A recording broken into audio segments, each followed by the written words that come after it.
Ladies and gentlemen, boys and girls, and everyone in between, welcome back to the drawing board. A bit of a hiatus from Awesome. us, but we're back. Episode 4.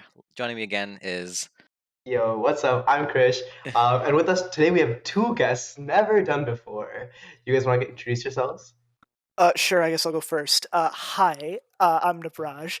By the way, drawing board, brilliant name, love it. And for the viewers, there's a little bit of fun in the lore here. Navraj is the original creator of the drawing board name. So take that as you will. But I sh- The yeah, creative mastermind, if you will, behind it. And last but most definitely not least, we also have a good friend and UofA bio student. We have Francois Marais. Hey, my name's Francois, but I'm not actually French, and I showed up because some of the discussions that these guys had after the podcast kind of pulled me into this tangled web of discussion, and I felt like I had to join and have my own 2 cents on the The podcast. podcast is actually a cover up. Like, we're starting a cult, and we're just slowly recruiting members by having them listen to it. I don't know about you guys. I was just lonely. I needed to talk to people. like the thing is, like most people have a podcast to like get on and talk to each other, but we talk to each other like outside of the podcast more than we talk to each other like on the podcast. It's like these are the true outtakes of the friend group. Yeah, and even more of a meta thing, we always somehow manage to have the best conversations right before and right after the podcast. The funniest joke will be dropped right after we end the record button, or right before. I mean, we can go back into it if you guys want, but we were just talking literally a minute ago about what speed watch YouTube videos at, and I was talking about how I can't watch videos below 1.5 or 1.6x speed to a point where I'll literally watch like entertainment, Sideman, or whatever YouTube videos at 1.6x speed, and I was getting clowned for it, rightfully so. Muhammad, if it's not recorded, it didn't happen. It's fake, and you're only playing it up for views. True. So let's actually have the conversation now that we are recording. Yeah, I also think like eventually people are gonna start talking much faster. I have a couple of friends who like think this as well, but there's no way that we're gonna be limited by the speed that we talk, which is what like 140, 150 words per minute. Like that's so slow, like for like information transfer rate. I think it should get faster. People are gonna start talking faster. That Do you like think we'll on start one talking? hand, it is absolutely like a societal norm, right? Because but on the other, people only think at a certain speed, right? It's only when you have information that you have pre-prepared that you want to convey that it actually makes sense to talk at that faster pace. Otherwise, the thing that really needs to change is how fast we can um conjure up and prepare new things to say. Yeah, I don't think our natural limited talking speed is limited by the fact that we choose to talk this speed. It's more that we can't process information any faster than that point with our current like brain infrastructure. But I guess in the future with like the technologically like assisted Neurotech. brains, yeah. Uh, But at that point, basically be infinite though. wait, so do you think people who talk faster like think at a higher throughput rate? I mean, I don't think there's that much variance, and I mean within like the regular talking speeds, but in general there might be some sort of correlation there. You reflect on what you're about to say as you're saying it, right? It Generally. gives like a couple of extra Yeah, half sure. seconds to Yeah, like speak for yourself, bro. introspect, Not right? me. Yeah, I say it and then think maybe 10 minutes later about what I just said. Well, yeah, like that's funny you mentioned that because it's very interesting because the how quickly like right now I'm trying to think of what I want to say next and how to like articulate my thoughts, but like I don't know how you're describing it. It seems like you could just talk and like and just spit something out and put it together in a way that's like understandable to the rest of us around you. Speaking of people who don't think before they speak, Elon Musk. Oh, don't get me started. No, please. Oh man, Continue. we need to. I got some words. We need to give this guy. We need to give this guy a cyberlink so we can see what hot takes he has when he's 100% unfiltered. Oh, I have a boy. theory that Elon Musk is just testing all the neurotech on himself, and that's why he's slowly started to degrade. It's Like, connected straight to his Twitter account. That's where we get all his hot Yes, takes from. yeah. His Neuralink, actually, it was like a thing I saw recently. It's he tested it on like animals or something. He was like rushing testing, and the FDA like denied approval for human trials because like 1,500 animals died from the Neuralink. Wait, unnecessarily. Let me tell you the story Like, of this. This is actually insane. Go ahead. So okay, the story goes like this. Neuralink like used to be the forefront runner in neurotechnology in the sense, and like the field is called brain-computer interfaces. Me and Mohammed talk about it all the time on the podcast. But Neuralink used to be the forefront runner. Like they got a bunch of funding, and like one of the co-founders was Elon. So like all the eyes were on it. Like 18 months ago, they did like announcement, like a public announcement to show like where they were at, and that's where the monkey mind pong thing came from. Do you guys remember that? Yeah, I remember that. Yeah. Yeah, for like if you guys don't, what it was like this monkey like had basically a reward-based system for getting a smoothie every time it could control a pong game to like move accordingly to where it wanted and win the pong game just with its brain, which is like super cool. Like that was actually something that's innovation. 18 months later, like we're here today, and they had like the second show and tell, and in between that time, like we don't know what happened except for the fact of like all this medical stuff where like I think it was like 15 of 25 of the monkeys they implanted their chip in like died, and all for crazy reasons. One of them like chewed off its own fingers and toes, like the other ones were sick, like supposedly like this is what happened, but the public announcement was like, oh, they were misbehaving, or like they fell sick naturally and like they had to be put down. Like 15 of 25 is like, it's like, dude, that's some like monkey sleep experiment. Like Jesus. Yeah, the scariest part, because I was gonna ask like what was the cause of death? Because if it was just like like electrical shock or something, and like they're like medulla gets fried, it's like okay. But like the fact that it was well, like I think what he means is like the implant. The chips were one size. They were one size fits all. They were not tailored to every individual subject in the way like a Neuralink in the future might be. And some monkeys were simply not compatible either at their current age or because of how their individual brains developed, and it was, I believe, insisted that they go through with it for data. So wait, sorry, was it that all of them died, or was it a set number of them? No, it was. It's like 15. The report was around 1,500. There was 1,500. Wait, not 1,500. They like no. They didn't get close to 1,500. I think it's like 15 of 25. Or like 15 of 25. Yeah, it's wait, like when did they? Around there. So then of the 10 of the 25 means that if you're using that like one size fits all make, like did they have any like adverse side effects, or was it like they were fine? I'm not sure. The other thing is like one size fits all is fine. Like the way that it works is all it's doing is implanting electrodes in certain parts of your brain, and so the only dangerous part is not about like the one size fits all chip, but it's more of like the surgical implantation process. Like if you implant the electrodes in the wrong spot. No, sorry, it was 1,500 animals, not 1,500 monkeys. Yeah, that would be a pile of monkey corpses. No, I had the number conflated. Yeah, I think that was talking about what I talked about earlier with the FDA stuff. So you're saying that like of those 25 of like the insertion process to like set it up, only 10 of it was like a success. The rest, something went wrong somewhere. Yeah, I'm not sure exactly like where exactly it went wrong. I just know that like around 15 of them like died due to like weird reasons that like nobody ever brought completely to light. But yeah.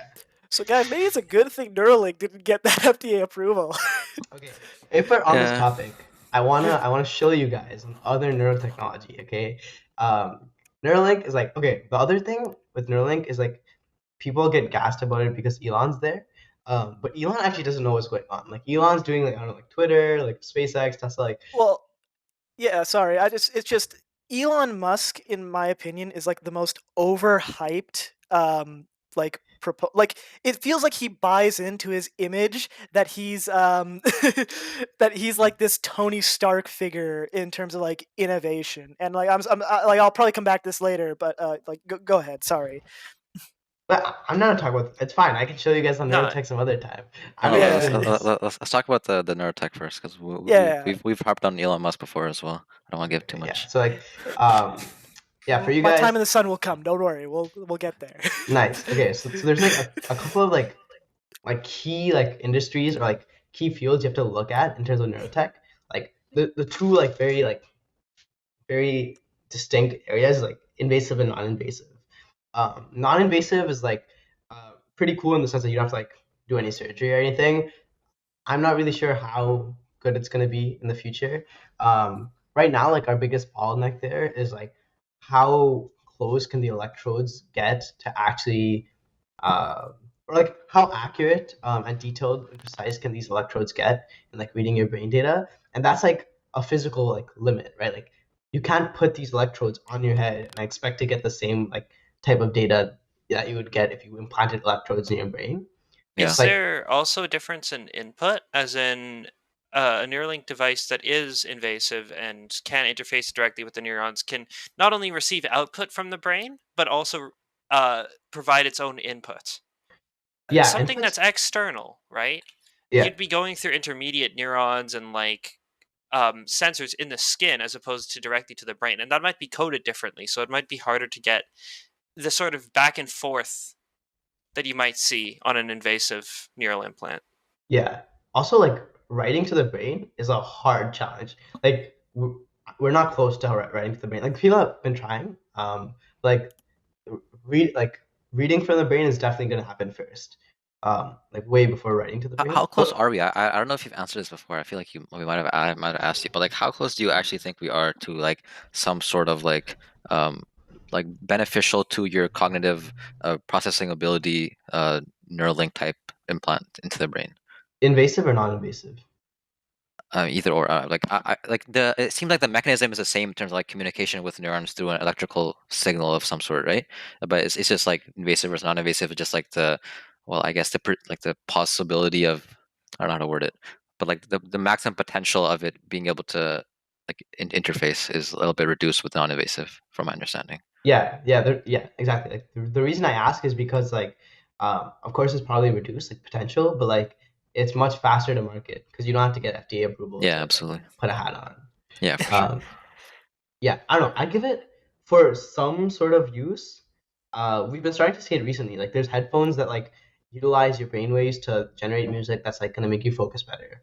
Right? That's one example, but I give it 5 years. Like 5 years. 5 years. Pretty solid use cases. Like no AGI stuff yet, no like downloading information from the brain, but like in 5 years we're gonna see some like pretty good use cases that are productionized. I'd say. I can see that stuff like sleep waves, for example, making sure that your brain is in a healthy like state of REM. It makes sense. So in 5 years, we'd like more be able to, I guess, look at the output data from your brain and be able to use that as a useful analytical measure to improve like quality of life measures potentially. But like I'm saying, maybe like more like being able to give input to the brain and being able to improve your cognitive ability or being able to generate new memories, stuff like that. How far do you think we're from that? Because like I feel like that's more the more sci-fi, like really like next gen type stuff is the being able to give input, right? Yeah, at least from my perspective. Like the idea of downloading information. Like, I would give it like 30 years, 30, 40 years. This is much more like I'm less confident in this guess of like that. But like if you're asking about like controlling a computer just through your mind, I'd give it 20 years. Like we'll definitely have a prototype of someone controlling the computer just with their mind in 20 years. Wow. So that's really exciting though. Yeah. Well, actually, I want to just ask. I don't know if you guys have answered this before, but like, if you had the opportunity to like hypothetically get this chip in like 30, 40 years, like, would you do it? Like, would you be willing to like take that in and just, because it almost borders from just how we describe it as like transhumanism in the way, like evolving past the limits of our own like natural body. Yeah, I feel like I don't think I'd be like the first one in line. Like I wouldn't be doing FDA like trial runs. Oh, yeah, I definitely feel like would be the one. Like I'd definitely be down to become like a fresh adopter of the technology once we know for a fact it's safe. Yeah, which is a big if. I don't know. I would be down regardless. I want like a Marie Curie type story. Like I want my life to have some Marie Curie like oh, I died like doing research But on you my die Whoa, young. whoa, whoa. Yeah, you good, Krish? Come to intervention. Yeah, Krish, we love you and we support you. You have a but place here. Just so for me, I think the biggest worry about it is I'd want to know just how much I could be influenced by by something like that, like putting that into my head. Because I like like, since we're talking about borderline sci-fi, I really don't like the idea of like putting like a chip into my head that's feeding taking in and out information without knowing like for sure that it's not going to mess around with anything in here. My immediate thought is not, oh, is the company up to something nefarious? It is, oh my goodness, every single device we have ever made up until now has had some kind of day zero cybersecurity exploit that someone has found for it that was hidden and held for personal use, right? You better Mhm. make sure that there is no backdoor. And if this thing is going to connect to any kind of other device, you have to be extremely careful as to what you're plugging it into as well. The actual security on the device could be solid, but then if you plug it into your computer, which already has a virus on it, all of a sudden you've got adware running in your brain and Ooh. Coca-Cola ads flashing up in your retinas every Yeah. 5 seconds. And that is a very scary prospect. And on top of that, I'm not entirely sure, like, you can trust the first model they put out. Like, if they had done this kind of thing where, yeah, okay, it's like semi early adopters. Like, you know how the iPhone 1 and 2 weren't all that commonplace outside of America? But like, it was only like the iPhone 4, iPhone 5 that I personally started to see them very frequently in Canada. Sometimes iPhone 3, I guess. I would not want that iPhone 2, iPhone 1 model of neural chip in my head, because it's not some I can't get rid of a phone. Or I can't get rid of a phone. But this chip, people committed a lot of time and effort into getting it surgically implanted into my brain, right? I might have important data. I want to be sure that I'm getting a decent model. Yeah, that's actually like it's almost like I don't know, I can't remember what the movie's called, but it's like robot something. You guys know what I'm talking about, right? Where it's like the newer generation of robots, like they became like almost like a class system of people who were like the new gen robots were seen as superior. You know what I'm talking about, right? The Does it movie that have was on does it Disney have a Channel. scene? It might be like The one that's famous was the meme is like upgrades, people upgrades. That oh Oh, yes my goodness, yes, yes. it's like oh, that would dude, lead core become real memory life. unlocked. Yes, but Yeah. except like there'd be a class system developed of your cognitive ability based on what generation of BCI implant you have. There is a game that goes pretty deep into this that I have not touched, but I have like, heard people discussing it. Deus Ex: Human Revolution. Has anyone? I have it. I I'm have not not familiar. played it. Brilliant pun, by the way. God from the machine. Like, that's So- that's sick. But it talks about like the impacts of like a class system where if you have a better processor, you can do more complicated tasks. You're worth more as a person, right? Like, yeah. Yeah, at that point, it's like normally we see class or like we see like unfair like class systems or like unfair hierarchies based off something you can't control. And like I guess out like ignoring the like the money aspect of it, assuming that everybody had the ability, you can't really blame people for looking at somebody who's like significantly dumber than them as lower in some way, right? Like obviously like we try to be like as fair as possible, but like if you're so cognitively beyond somebody else in the future where like you can it's like you can barely be like even seen as the same species. It's like Where they are, how do you not yeah, expect somebody like, to discriminate? I get it. It's like the monkeys, right? Well, doesn't like this? they're Yeah, saying like the exactly. gap in intelligence between a human and a monkey. I think, just to clarify what Yeah, Muhammad was exactly. saying, so it's Yeah. not. Yeah, but in that event, because we're talking about higher level processors, right? Does that now not become a sort of state where those who can afford to have like the latest model or upgrade would now be considered like the highest like class or caste? Yeah, exactly. With Exactly. with those who can't believe. So in that case, we're like we're funnily enough kind of back to square one with how we are right now, are we not?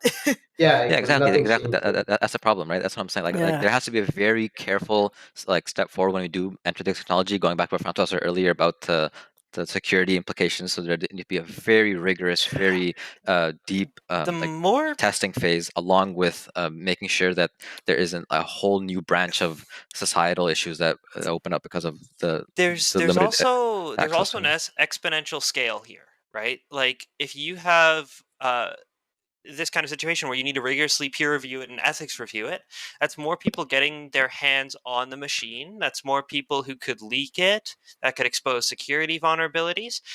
And even if something is well guarded when it's launched, it's not going to be well guarded in 10 years, right? Where people figure out flaws with older software. So you'd actually need to keep things constantly updated. That doesn't really almost make sense, as a subscription model. But so like the best way to maintain security though is to not keep it hidden, but to like make it open source. Because like in that case, if everything's out in the open all the time, then it's more likely for someone to find a security vulnerability as fast as possible and report it, because of like that's the entire culture behind open source. Yes, that makes sense, but and it, crowdsourcing finding security vulnerabilities is obviously generally a better way to do it. But the fact of the matter is that in this particular case, the potential benefit of giving, for example, this kind of information to a foreign government, or that's true. All of that, it's like the scale is so massive because we're talking about people, we're not talking about devices. If you had it'd be a case where someone like for example the president of the United States, if they had a chip like this, and someone found a way to backdoor into there, then does that not mean that they've got access to some really scary stuff, like nuclear launch codes, as just an example? To be fair, though, I feel like if we try to draw parallels with like existing technology and how we like implemented those, like if, for example, you were able to hack onto the president of the United States' computer, you'd have access to extremely like vulnerable like information like in emails, and like don't they use floppy disk for that stuff though, because of how like impenetrable it is to store that data? Sure, maybe like the most like important information is stored on like old hardware, but I feel like a lot of it, like just like emails, for example, like you could do so much with access to emails from the president of the United States or anybody in power at that point, right? Right. So, but I feel like there's enough security measures in place that it's not really a problem in your day to day. And I feel like given enough time, given enough testing, the same would be true of brain computer interface technology. So I think that's true if we assume that it's not connected to the internet by default, right? Oh boy. I mean, yeah, like there'd be some level of progression, but I don't see a problem with it being connected to the internet eventually. Because like obviously, like, as technology progresses, we're gonna still have all the knowledge we have right now of cybersecurity and deterring hackers and everything that we have with the current technology. We just need to apply that to BCIs and make sure that there's no new vulnerabilities found just because of the nature of the hardware. I think the incentive is so skewed that if you're trying to make something airtight and there are 1 billion people with like ever sharpening their needles, and they have this massive incentive, which is literal access to people's data. If you're trying to make a balloon airtight when thousands of people have needles, thousands of people want to break through that barrier, it's just not going to last long. That's human nature. It's so much harder to build a fort that is indefensible than it is to attack a indefensible fort. But could we not say the same about any existing technology? Like your bank account information or anything is very like I mean in the modern world, if anybody has access to your bank account and is able to mess with it, you might as well, like it's almost as big of a vulnerability as somebody having direct access to your brain in terms of your ability to live, right? In terms of like your day to day. Obviously, there's like security measures in place with banks specifically, but like I feel you can make the same argument for any existing technology of this airtight with people with 1,000 needles. I mean, it's a good analogy, but you know what I mean? I do want to preface though, like the direction in which BCIs are headed today is not like long-term memory. Like I guess when I say in like 5 or 40 years, I didn't mean like, oh, all your memories are going to be stored in like something just through your brain directly. That might happen through other means. Like I would think that happens more like you implant cameras in your eyes and like record everything, and then you can search through it whenever you want. But like from my understanding, BCIs right now are much more about intent. Like, what do you want to do right now, and how can we act on that? Which is still like and I think dangerous, but I think that is like much more practical because again, it solves the issue of this like exponential scale of like a hypothetical full interface, right? If you have like a task specific, if you have modularized that kind of system, then all of a sudden it has a more unique fingerprint and it has more clear purposes. But So it's not as yeah, sexy to like modularize something that can like be unified, right? Like if you can implant one thing in your brain and it helps with everything, like that's awesome. Like of course it's dangerous, but like dude, that's sick. Like you don't have to do anything. You can like write a test using this, and then you can go home and like learn how to play basketball better. Like rather than modularizing everything, I don't think it'd be as cool. Like the convenience wouldn't be there anymore. I like the idea what do you mean simply by because it means that you modularized? can as in you have, let's say, one central, and I'm not an expert on the actual technology of this, right? But for example, what Krish said, where you have one application or one module that helps monitor and maintain sleep routines, and one that records information you see through your eyes. That way, you can play it back later, right? Or one that allows you to download bulk data, skipping rote memorization, right? Right. I just want to ask about bulk data, and like because we're talking about interfacing with the brain itself. The brain is not like like an infinitely expanding sponge for knowledge, right? There's a limit. Like there's only so much information you can fill the brain with. So is the idea behind the interface kind of like what is your brain like the C drive on a computer? Like you go through, delete some files, shift stuff around, make space, and just I guess one of the standard. applications could be to increase your long-term storage capabilities. Because I'm not sure what the estimates are, but I've read something about like the human brain has like 25 petabytes of storage. I mean, obviously there's just like numbers that are thrown out there. It's not like concrete or anything, but like just Right, right, estimates based on like how we view data. I'm not sure like if that would be one of the. I guess I mean I guess that would be one of the long-term benefits Yeah. of BCIs is like having more long-term memory capabilities. So the brain is structured. One of the more common analogies to use is that the structure is similar to a tree. Uh, Neural connections that are most frequently used become reinforced, whereas those that aren't are pruned. A lot of the times, the issue is the issue with the brain's storage is the amount of connective matter that is present for any given task or any given subject. Right?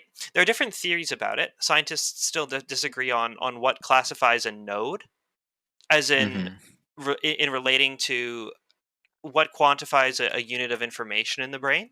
Yeah. But largely speaking, the brain can store an immense amount of data, and a lot of the issue is more so that a lot of that data processing capability lies unused because the brain needs to be trained or pruned in order to like efficiently use it. Those pathways need to be made. It's a physical thing. Yeah, so your brain just naturally, from if I understand what you're saying, it's like the brain will just naturally optimize, and like even if we were able to hack the hardware somewhere, we would need to be constantly reinforcing the pathways that like revive these memories in order to keep them in your working capability. Yes, and every time a memory is utilized or retrieved, it is actually modified.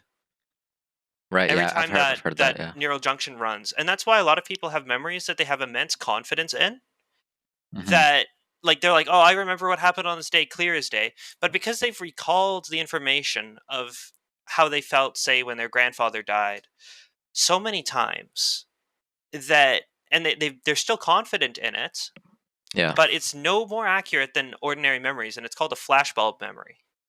Yeah, I've heard of that. Basically, yeah, like you basically change the memory very slightly every time you do it. Like to a point where I've heard that like you can basically like fully convince yourself of something that did not happen at all. Or like I think there was a study done. I can't remember what the specific university was, but basically they showed a couple of research participants pictures of young children, told them, oh, like this was you like 20 years ago, and then I think over half of them are like, oh yeah, I remember this, like, and then they would like recall some memory of it happening, but even though none of the pictures were of any of the participants. So like, so your brain will literally conjure up a memory of something happening if you can, like, you can convince yourself of something happening, basically. And you can prime an expectation as well. of what that memory is like, and your brain will like reconstruct the memory around that point. That's straight Inception. So it's like building a house of cards around like that one center point to make it all work. You give your brain a seed, and it will imagine a tree, because it knows that generally under this and this circumstances, this is what happened. Here's a bunch of similar things that happened to me in the past. This is probably what happened, and I have enough confidence that I'm just going to report it back to your conscious mind as though it actually did. Yeah. As just a brief, like, because I am definitely of all of us here, I think I'm the one who's like looked into this topic the least. When you're doing invasive interfaces, is there not also the risk of the of like your immune system attacking those interfaces as well? Like, do you not have to account for that? The immune system is crippled in the brain. Actually, that's fair enough. Actually, I forgot about that. There's the logic is if you're damaged on that high of a level anyway, you're probably dead. So it doesn't make sense to run immune checks there, because the risk of autoimmune disease and just dying because your body decides that neurons are hostile is so much higher than actually dying to any kind of infection that makes its way all the way up there. So, meningitis is caused when your immune system attacks your brain, though, right? Or the meninges or whatever on the outside of your brain. If I'm not sure. I don't know. I know that a lot of it is caused by like improper cleaning of the brain during sleep. Like cerebrospinal fluid contains compounds that physically rinse the brain and provide nutrients and the like, and remove waste. And if this process doesn't occur correctly, that can lead to like Alzheimer's and stuff. Oh, okay, yeah. So that is something that people who come up with it need to worry about. How does it affect the brain's natural self-cleaning routine? But yeah, I feel like those are more like small logistical. Obviously, like it's a very big scientific leap, but in the grand scheme of it, it's more of a small logistical hurdle compared to like these more philosophical ideas that we're discussing. Like the top neurosurgeons in the world are going to forget about something as basic of that. And it's more of a minor roadblock than it is any issue of its own. I just thought it's still important to like mention just the actual like physiology behind it, and also you mentioning the cleaning. It reminds me about how my brain has not done that for the last 35 hours. So if I start last 35 hours.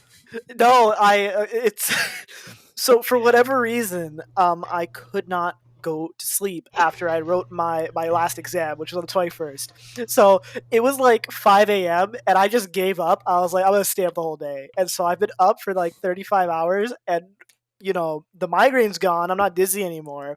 So maybe it is the Alzheimer's kicking in. I might make that drawing board comment like in like 2 minutes, and even though I did it like 30 minutes ago. Exactly, schizophrenia. We're all in your head. We don't exist. I know. Yeah.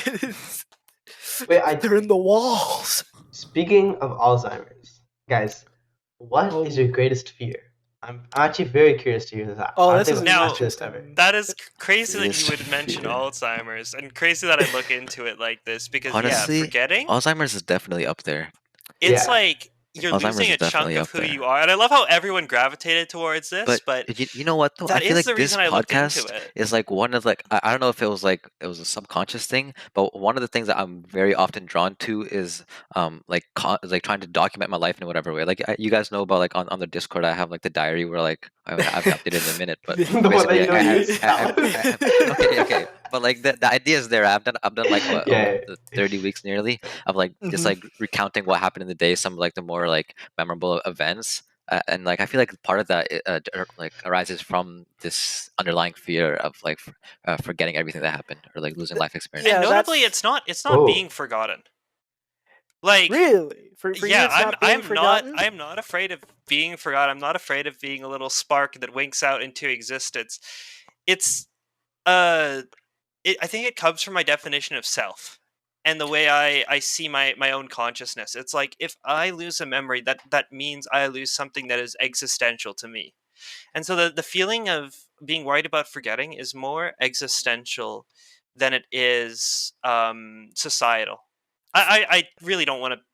I don't care either way about being in a history book. I just want to have an understanding of who I am at the end of everything. Honestly, I'd almost completely agree with that. For me specifically, like I actually do. My probably biggest fear is being forgotten, because I am of the belief that really you die in three ways. The first is your actual physical body dying. The second is when yeah, I know, crazy, right? No, that is like classic nihilism, right? The second is when all of those who are still alive have passed away. Those who knew you personally, they're gone. Or anyone who had any memory of you, they're gone. And then the third way you die is when any of your possessions or accomplishments or any of that is forgotten. They're gone.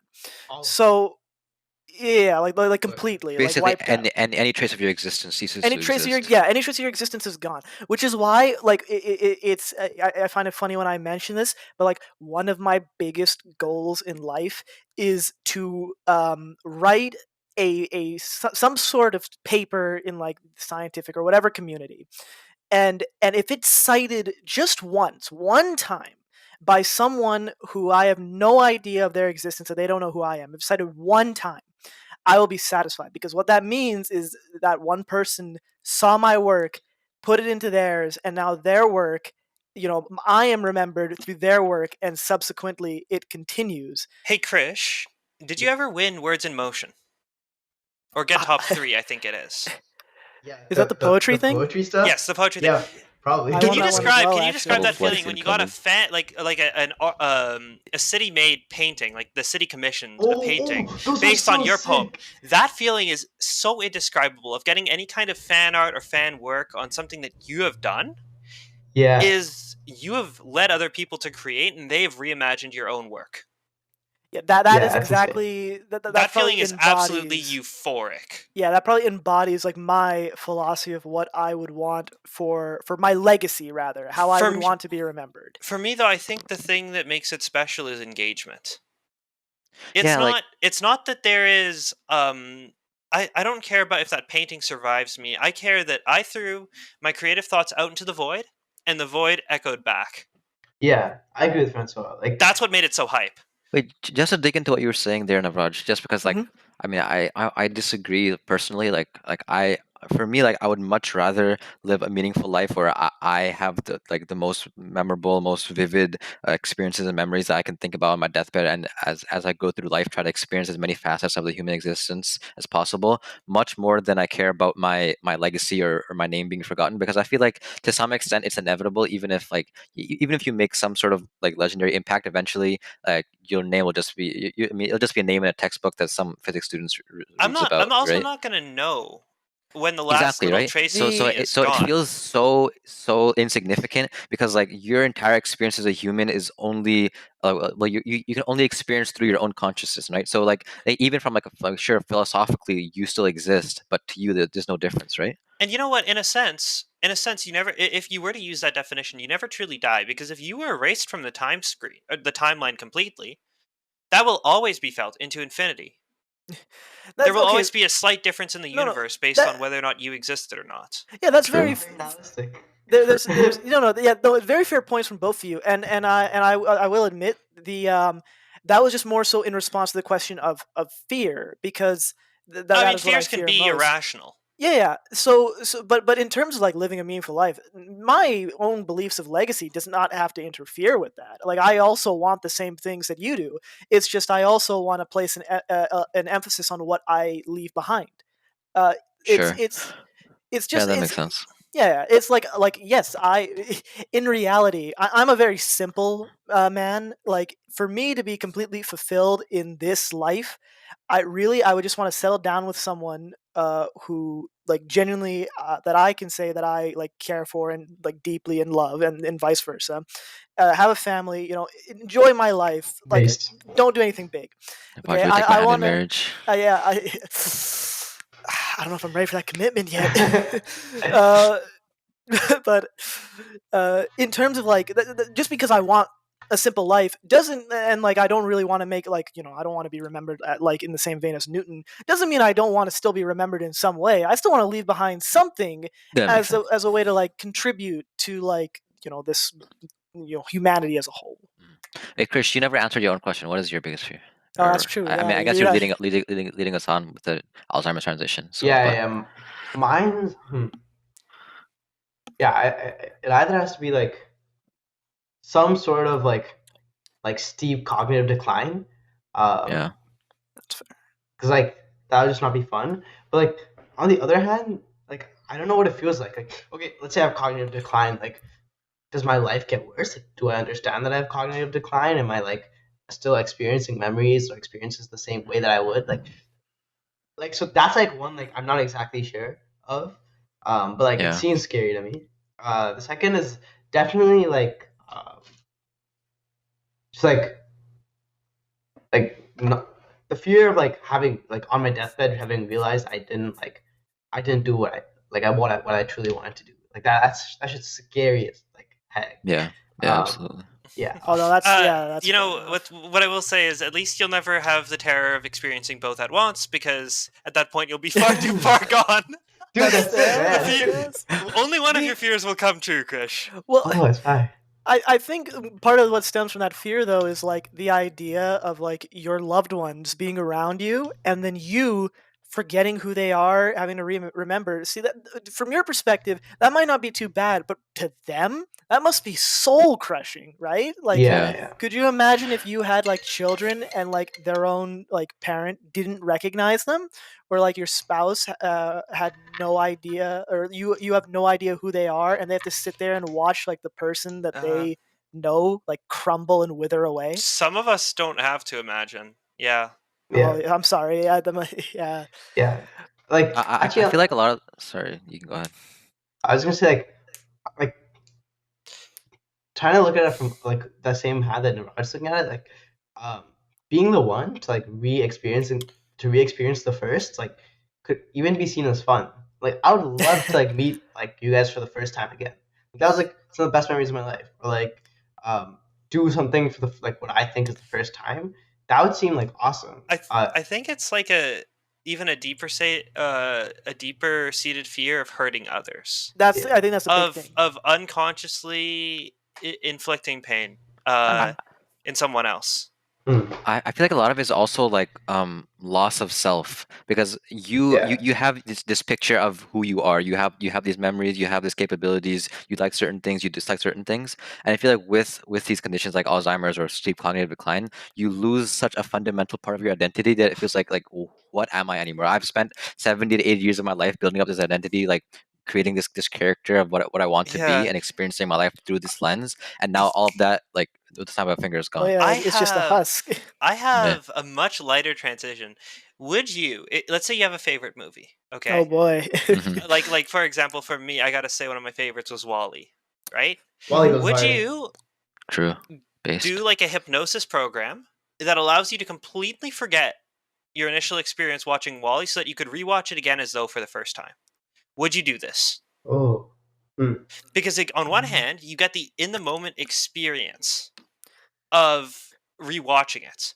On the other, you might be missing out on what made it so special the first time.